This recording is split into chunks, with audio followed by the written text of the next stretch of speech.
बिस्मिल्लाहिर्रहमानिर्रहीम अस्सलाम वालेकुम। आज हम अपने किचन में बनाने जा रहे हैं बहुत ज़बरदस्त सा खोया, जो बनेगा बहुत सिंपल इंग्रेडिएंट्स यानी कि सिर्फ एक इंग्रेडिएंट के साथ और मार्केट से होगा ये कई सौ गुना बेहतर क्योंकि ये हमने घर पे बनाया है और ये है खालिस, कुछ भी इसमें केमिकल्स ऐड नहीं हुए। तो जल्दी से चलते हैं हम अपनी रेसिपी की तरफ।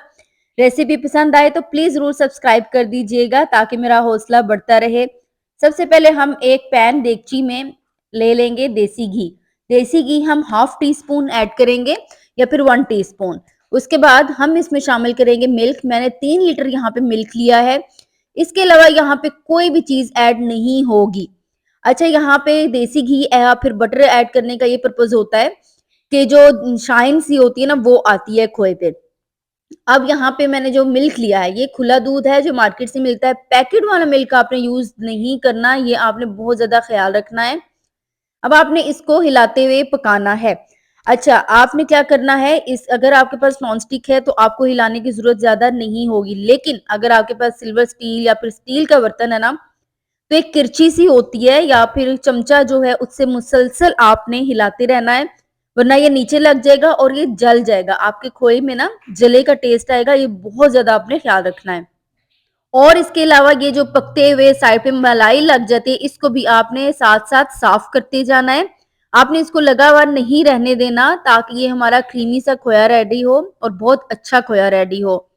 अगर आप चाहते हैं कि आपका खोया बहुत अच्छा सा बने, मार्केट से अच्छा बने, तो आपने ये सारी जो चीज़ें मैं आपको बता रही हूँ, जो टिप्स हैं, आपने ये ख़्याल रखना है। अब जहाँ पे जब ये उबलने के करीब आ जाएगा, तो आपने इसका फ्लेम सेट कर देना है इस तरह से कि ये उबलता तो रहे, लेकिन ये देगची से बाहर नहीं आए। ये उबले नहीं, आपने एक फ्लेम अपना जो एग्ज़ैक्ट इस पे सेट कर देना है। अब आपने इसको पकाते जाना है। हमने इसको बिल्कुल ड्राई नहीं करना, हमने इसको इतना पकाना है कि ये दाना बन जाए। दाना यहाँ पे जो बनेगा उसके बाद हमारा खोया बिल्कुल रेडी हो जाएगा। यहाँ पे देखें मैंने ये फ्लेम सेट किया हुआ है और इसमें ये है कि टाइम कंज्यूमिंग रेसिपी है, बट ये रेसिपी बहुत बेहतर है, घर का खोया बहुत बेहतर है उससे जो आप मार्केट से लेते हैं, जिसका हमें पता नहीं होता इसमें क्या-क्या ऐड किया हुआ है। चलें जी, यहाँ पे देखें इसका जैसे-जैसे ये पकेगा ना इसका कलर भी डार्क होगा, ये आपने परेशान नहीं होना है। इस खोए को आपने पूरी तरह से ड्राई नहीं करना है, इसको इतनी देर पकाना है कि इसमें दाना बन जाए, लेकिन आपने इसको लिक्विडी ही नहीं रखना, ये आपने ख़्याल रखना है। यहाँ पे देखें, खोया हमारा रेडी होता जा रहा है, इस पॉइंट पे अब मेरा नॉनस्टिक बर्तन है लेकिन फिर भी मैं इसको हिलाती जा रही हूँ।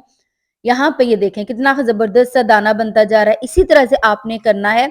और अगर आप चाहते हैं कि आप परफेक्ट खोया बने तो आपने मेरी ये रेसिपी पूरी तरह से फ़ॉलो करनी है, जो पॉइंट्स मैंने बताए हैं आपने फ़ॉलो करने हैं। अच्छा, बहुत से लोग जिन्होंने वैसे ही खोया खाना होता है वो थोड़ी-सी इसमें चीनी इस पॉइंट पे ऐड कर देते हैं। मैं चीनी ऐड नहीं कर रही हूँ क्योंकि मुझे यहाँ पे आगे डेज़र्ट्स में और स्वीट डिशेज़ में यूज़ करना है ये। और यहाँ पे क्या हुआ था, लाइट चली गई थी, खोया हमारा हो चुका था रेडी, तो मैंने क्या किया था इसको फ्रिज में रख दिया था, अपने अलग से उस बर्तन में डाल के जिसमें इसको मैंने रेडी करना था। तो जी जब तक लाइट आई तब तक खोया रेडी हो चुका था। 3 घंटे फ्रिज में रखने के बाद इसकी शक्ल है जी कुछ ऐसी। इसको अब मैं डीमोल्ड करके भी आपको दिखाऊँगी और ये इतना क्रीमी, इतना मज़ेदार है कि चीनी के बगैर भी इसका टेस्ट बहुत ज़बरदस्त हो चुका था। और ये देखिए जी मैंने इसको डीमोल्ड किया, ये कितना खूबसूरत लग रहा है। इसको जब मैं कट करूँगी तो आप देखिएगा कि कितने खूबसूरत से इसके दाने-दाने बने हुए हैं।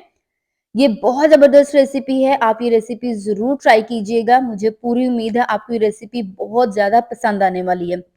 चैनल को अगर अभी तक सब्सक्राइब नहीं किया हुआ तो आप मेरे चैनल को प्लीज़ सब्सक्राइब करते हुए जाइएगा। उसके अलावा आपने लाइक ज़रूर करना है, लाइक्स थोड़े से कम होते हैं, अगर आप लाइक करेंगे तो मेरी हौसला अफ़ज़ाई बहुत ज़्यादा होगी। शेयर कीजिएगा सबके साथ। और ये देखिए कितना खूबसूरत सा हमारा खोया रेडी हुआ है। मैं आपको यहाँ पे कट करके इसी तरह इसीलिए दिखा रही हूँ, ताकि आप देख सकें कि कितना ज़बरदस्त ये खोया रेडी हुआ हुआ है। तो जी मिलते हैं नेक्स्ट रेसिपी के साथ, तब तक के लिए मुझे दीजिए इजाज़त, दुआओं में याद रखिएगा। अल्लाह हाफ़िज़, अल्लाह निगहबान और अपने प्यारों का रखिए बहुत सा ख़याल।